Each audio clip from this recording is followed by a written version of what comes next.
You're listening to Financial Advisor Marketing, the best show on the planet for financial advisors who want to get more clients without all the stress. You're about to get the real scoop on everything from lead generation to closing the deal. James is the founder of theadvisorcoach.com, where you can find an entire suite of products designed to help financial advisors grow their businesses more rapidly than ever before. Now, here is your host, James Pollard. Financial advisors, welcome to another episode of the Financial Advisor Marketing Podcast. As always, I am your host, James, Mr. Grillin' and Chillin' himself, Mr. Smoking Meat and Packing Heat, America's #1 financial advisor marketing expert, as voted on by a panel consisting of my mother, my cousin, and my wife, Pollard. And I'm going to tell you right away that I can't come up with a good title for this show. I have been racking my brain trying to get the perfect one. I just can't. I can't put this out into the universe unless it's absolutely perfect. If you look at the title of this show, you know that I am kidding. It's probably going to be something like A Few Unorthodox Ways to Conquer Perfectionism. And as such, it's probably going to be one of the least downloaded episodes of this show. After all, in order to get downloads, you have to have sexy titles with numbers and parentheses, right? That's just how you do it. You need to be clickbaity in order to be successful. But if you consider yourself a perfectionist, I have a feeling this could be one of the best podcast episodes you've ever heard. And in many ways, I'm creating this podcast episode for me, not you. Sorry, I love you. I do care about you, but I care about myself more today because I was a hardcore perfectionist. And today I consider myself a man with perfectionist tendencies. And every so often that side of me will creep out. So I'm trying to get my thoughts out into the universe, onto audio, so I can realize that being a perfectionist does not help me, and it won't help you either. So let's get started. So what is the definition of perfectionism? Well, the basic idea behind perfectionism is that perfectionists set unrealistically high expectations for themselves and others. They're quick to find fault and are overly critical of mistakes. They tend to procrastinate on a project out of fear of failure. They shrug off compliments and forget to celebrate their successes. Instead, they look to specific people in their life for approval and validation. And that comes directly from psychology today. That is not my definition. That is from them. And I want to begin with my thoughts on this definition. And in some cases, I don't think that having quote unquote unrealistically high expectations is a bad thing. I mean, everything's impossible until somebody does it. Getting to the moon was an impossibly high standard. Putting an iPhone in hundreds of millions of hands was an impossibly high standard. But those things still got done. I think a better way to frame this is improbable standards. And I'm making these numbers up right now, but let's say that 99% of financial advisors make less than $100,000 in their first year, and the top 1% still only average $150,000. Again, totally made up. These are arbitrary numbers. I'm just using these as an example. If you were to come in and say that you were going to make $250,000 in your first year, well, it's not impossible. I mean, it can be done. It's not an impossible standard at all. And I wouldn't want to box you out and say, oh, no, you can never do that. I would never want to be a negative thinker. I would never want to put you down in that way. But it is an improbable standard. We can all be objective. We can look at this. We can say, yes, that is improbable based on the statistics, based on the averages, based on what people do, even if you are above average. Because if you look at the 10th percentile, you look at the 90th percentile, you get an average, you realize what the curve looks like. Is it a normal distribution? Is it skewed to the left? Is it skewed to the right? You can kind of put the pieces together and you can figure out what is probable and what is not. And we can objectively come together and we can look at something and we can say, yes, this is probable, or no, this is not. These are statistics. This is how statistics works. So I wouldn't want to say it is impossible. I wouldn't want to say that it is unrealistic necessarily. It is just improbable. Next, they tend to procrastinate. Yes, I agree with that 100%. I found that success is really attracted to speed, moving fast. If you and another financial advisor are equal in every single respect, except you're a little bit faster, you're going to win. Perfectionism prevents you from putting stuff out into the universe. And I hate saying that business success is a numbers game because that is not all there is to it. But you do need to put some numbers on the board. You need to put things out into the world to see what resonates and what doesn't. And the beautiful thing about this is that it doesn't have that much to do with psychology. It doesn't matter what you think about it, how you feel, or if you have crippling anxiety, or if you're smooth as butter across the hot skillet. Because when you try different things, you tilt the odds in your favor. This is how math works. I've been talking about the 80-20 rule for years. People sleep on it because they think it's too simple. They brush it off. They believe that they have complex problems, so they look for complex solutions. You've heard me talk about this before in the show and in my emails and in the Inner Circle newsletter. People tend to be attracted to all of the other stuff that people are putting out, and it lends itself to this perfectionist disease. Check this out. When this podcast, we're going to use this, the beautiful, extravagant, wonderful, prestigious financial advisor marketing podcast as an example for this. When this podcast had 10 episodes, 2 of them had 80% of the listens. Isn't that wild? Then, when this podcast had 100 episodes, 20 of them had 80% of the listens. That is the 80-20 rule in effect. 100 things, 20 of them generate 80% of the results. So 20 podcast episodes get 80% of the listens. It makes total sense. This is how math works. But it gets even better because you can square the 80-20 rule, which means 4% of your inputs are responsible for 64% of your outputs. So guess what?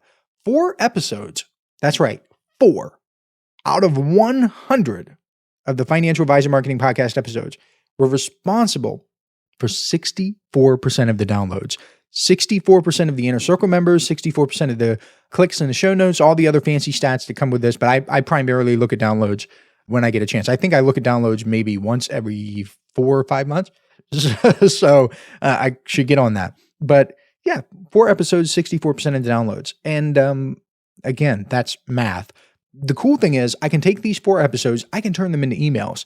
I can take the concepts and I can turn them into blog posts. I can reuse them again in the future. I can use them for different things. I can talk about the topics again. But you need to understand that I would have never found those 4 episodes had I not tried a lot of different things, had I not put the numbers on the board. Again, I don't want to say that success is a numbers game because it is not. You want to do the right things, but you do have to do enough of the right things in order to become successful. But think about this. What if I remained a perfectionist and only did 3 episodes?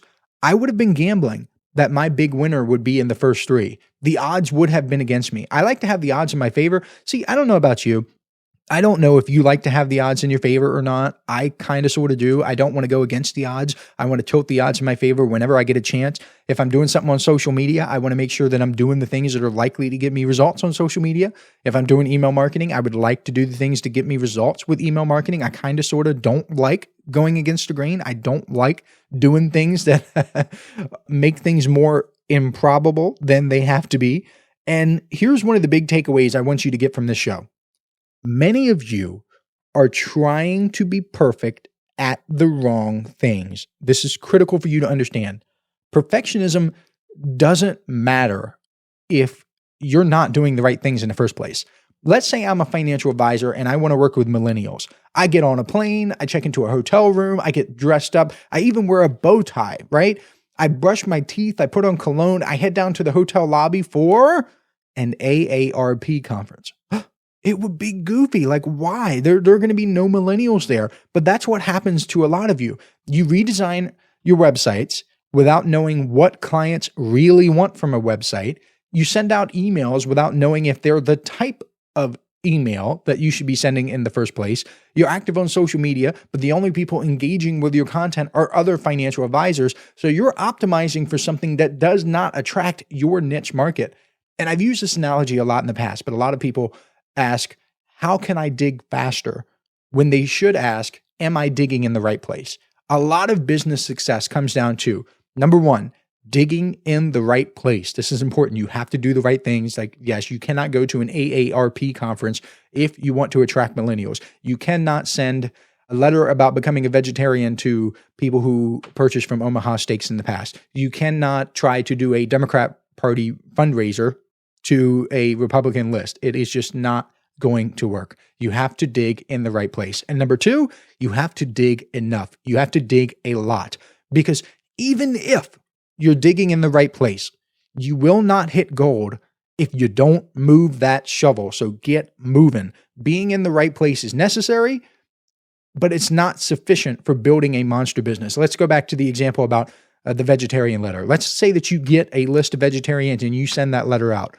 Will it work? Maybe. Will it fail? Maybe. But if you get enough things moving, you're going to realize what works and what doesn't. You're going to exploit the 80-20 rule, just as I have told you.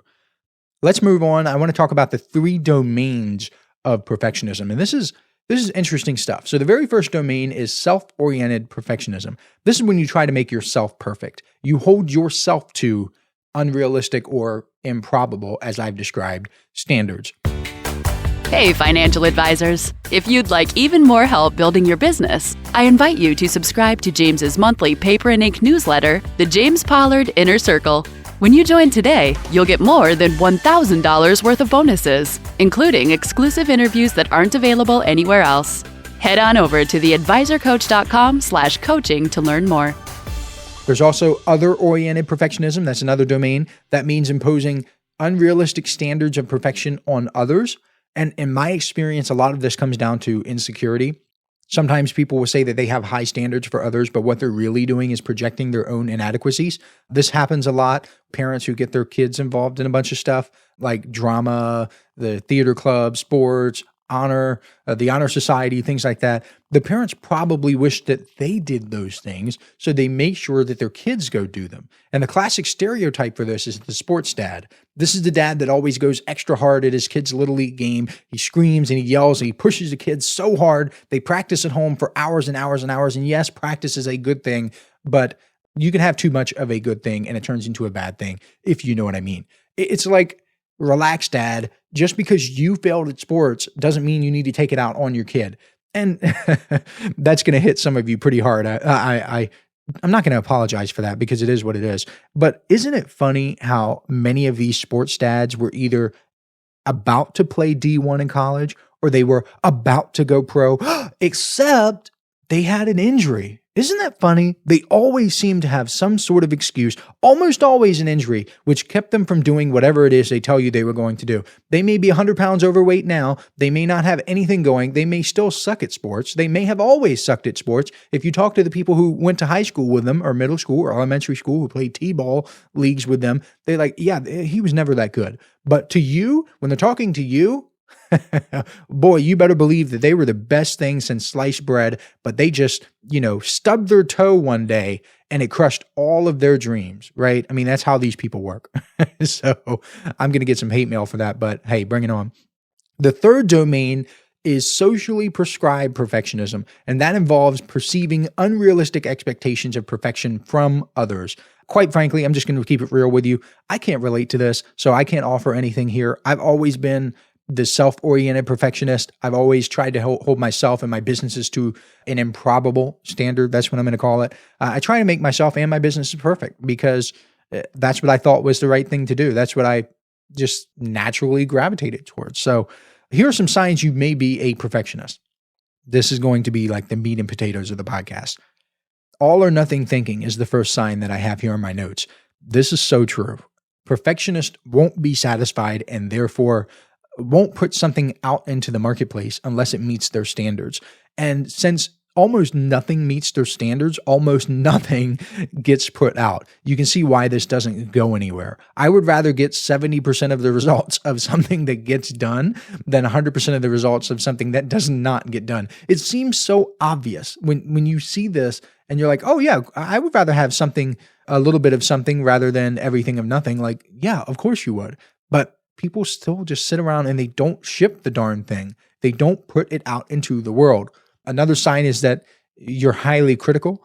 And I have found this to be more projecting than anything else. When you realize that perfectionists don't get a lot done, you can see why they point out flaws and imperfections in the stuff that does get done. And that's pretty deep stuff. An example that comes to mind is a Facebook ad that's running with a typo. And there are these people who will comment on it and point out the typo, which helps engagement, by the way. Comments drive engagement. So if people point out a typo, it just it lowers the ad's cost. It gets it in front of more people. It's good. It's good for the ad. They will nitpick it, even though they have no Facebook ads. And that one ad has generated thousands of leads. They have nothing, but they're quick to run their mouth and talk about someone who is doing something. Go figure. Perfectionists are also quick to tell you what to do with your money, even though they don't have two nickels to rub together. I remember seeing a financial advisor, and I love financial advisors. Obviously, I have a business that helps financial advisors. It's theadvisorcoach.com. I've got the Inner Circle newsletter. I love financial advisors. But there are bad apples in every single bunch. There are jerks. There are losers in every single group of human beings. And unfortunately, financial advisors are no exception. I remember seeing a financial advisor bash this guy, just try to decimate him for investing in an ETF that had like a 0.5 or 0.6% expense ratio. He was like, you can just invest in a Vanguard fund for 1/5 of that. And he just bashing the guy, right? I can't even think of another word. It's just bashing. And while the financial advisor is not wrong, yes, that is a somewhat kind of sort of high expense ratio. And yes, you can get lower expense ratios elsewhere. The person he was talking to had $10 million. So, and it was a covered call ETF. And the guy wasn't holding it forever. It was just a temporary thing to generate some income and shield him from a little bit more downside. This advisor didn't know the guy's tax situation, didn't know that how much money he had, didn't know his goals, didn't know anything about him. I think they were like at a cocktail. It wasn't a cocktail party. I think it was just like a networking event. And they were just like casually talking, and he had heard of the guy before or had like some relation to him, like a referral. I don't even know the full story, but he was just like going off. And he's like, okay. Yeah, it's $10 million and it's a temporary thing. And like the financial advisor would put his tail between his legs and just run off. Again, perfectionists, they sometimes try to be perfect in the wrong things. They try to decide in their own minds what's perfect and what's not. And then they try to apply that standard to the rest of the world. I'm telling you, marketplaces don't work that way. What if I had the most absolutely perfect typewriter that anyone could buy? This is the beautiful typewriter. It's the most perfect one. It is the gold standard of typewriters. Well, it wouldn't matter because people wouldn't want it. They would rather have an imperfect computer keyboard, or they would rather have an imperfect touchscreen. My standard doesn't matter. It does not matter that I've created this standard in my head of this is what a perfect typewriter is and that everybody should get my perfect typewriter because this is what they need. I'm trying to input my standard onto the rest of the world. It would not work. People want what they want. You have to go with the flow of the marketplace. You being a perfectionist and you being perfect at the wrong things will crush you. Another sign is when you get depressed by unmet goals. Maybe this is my personal perfectionist side coming out, but I don't think this is too bad. I get the fact that perfectionists, they have unrealistic goals and they lock themselves into a vicious cycle. They set improbable goals, then they beat themselves up when they don't obtain them. But of course, you're going to be sad when you don't meet your goals. However, I'm not going to tell you to lower your standards. I'm not going to tell you to settle for less. That's just not who I am. So I get on to the next thing, and that is defensiveness. Dude, yes, they get so defensive, especially when they offer criticism and you call them out on it. So they tell you what to do with your money. And then when you say, let's compare brokerage statements, and if you have more money than I do, then I'll take your advice. Or like if somebody is 62 years old and they have more money than you, but not a lot, just a little bit more money, and you're 24, 25 years old, and you're like, yeah, let's compare brokerage statements. Let's see if you have more money than I do. And they've been working and building their wealth for 40 years, and you're just getting started and you already have more money than them? Come on. You know what else is crazy? They get weirded out even when they get praise. If someone tells them good job, they wonder why the person didn't say great job. They also can't take negative feedback. You know the old management technique where you say one positive thing, then you say a negative thing, and then you say another positive thing? Well, perfectionists will fixate on the negative thing and then think of a bunch of reasons why it's not valid. They won't take the constructive criticism. They won't eat that precious positive feedback sandwich. You got 2 slices of positive feedback bread with some negative feedback meat in the middle, and they just don't take it. If someone is giving you advice and that person is getting results that you would like to get, listen to that person. This is another huge takeaway. I want you to get this. If you're struggling with perfectionism, this is what you need. Stop thinking you know everything. You don't. If someone came up to me today and showed me an email marketing system that got better results than mine, I would literally adjust everything today. I would do it today. Before my head hit the pillow tonight, that thing would be changed. I am constantly looking to kick my own butt. I've looked for emails that convert better than mine for financial advisors. I can't find them. The minute I do, I'm changing the stuff because I'm passionate about helping financial advisors and I'm passionate about getting them the most results possible. I've looked and looked and looked. I'm trying to kick my own butt every single day. I took an organization course a few years ago. I can't even remember the name, but rather than nitpick everything, I changed my systems that day. I didn't wait. I didn't put it off. I changed my files, my photos, my techniques, everything that day. And I don't want to get defensive. Being a perfectionist, I used to get defensive all the time. And sometimes I still do. I still get pretty defensive. I'm not going to tell you that I don't, but it's nowhere near as bad as it used to be. I also look for financial advisors who fit my situation. I talk to financial advisors about this all the time. When I explain things like how getting a mentor can be dangerous, there's this standard that is held in the financial services industry that, you need to get a mentor as soon as possible. You need to join a group. You need to network with other financial advisors as soon as possible. Well, that can be dangerous. If you're getting your advice from someone who was super successful in the 1980s, be careful. Because while the strategies may still be valid, the tactics have probably changed. Make sure you can distinguish between the two.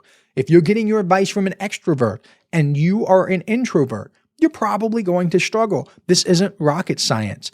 If you hire an SEO company that doesn't rank for any of their own terms, you're probably going to struggle. If you hire a content marketing agency that doesn't have any good content themselves, you're probably going to struggle. This is crazy to me. If you hire a website design company, and I don't design websites for financial advisors, I don't have a dog in this fight. I'm just telling you. If you hire a website design company and their website didn't convert you're probably going to have a bad time. Think about this. There are website companies out there that have a sales process where they put you in another place outside of their website in order to convert you. Now, this is different if, let's say that someone has like a book a call button on their website and you book a call through their website. That is a good thing. That is something that you're looking for. If you go to a website design company and they are asking you to schedule a meeting and it's through their website and you book a call through the website, well, guess what? The website got you to convert. That is what you want. You want to replicate that in your business. But if they're texting you or if they have a webinar funnel that is completely off their site, like if they're using EverWebinar or they're using Webinar Jam and they're selling website design services and website services outside of their actual real website, that is crazy to me. If they're selling it on LinkedIn, if they're selling it on Twitter and they're like, hey, I'm sending you this LinkedIn message because I think I can help your website. Let's get on a call together. And they sell you without you ever looking at their website. Well, guess what? They have proven to you that they have a sales process that works, not necessarily that they have a website that works, at least not on you. So really think about this. I have a product called the Client Getting Website, which is available at theadvisorcoach.com/website. I made it after doing tons and tons of website reviews for financial advisors, but look at how I sell it on my website. I don't ask for a call on a completely different, like a ClickFunnels page. I don't send you through a complicated funnel. It is on my website and it's designed to get you to say yes while you're on the site. Does that make sense? So on that note, I'm going to stop because I'm already over time. I try to keep these episodes at about 20 minutes. I hope this has been valuable to you. If you liked it, leave a positive review. We don't want any of that negative stuff. You give me a positive review, whether it's the truth or not, just share it with me. If you want to share it on social media, please do. If you're an overachiever, then put something on social media. If you're not connected with me on LinkedIn, search James Pollard on LinkedIn. I should pop up. If I don't, I'm not doing a good job as a marketer. And send me a connection request. I look forward to speaking with you, and I will catch you next week. This is thepodcastfactory.com.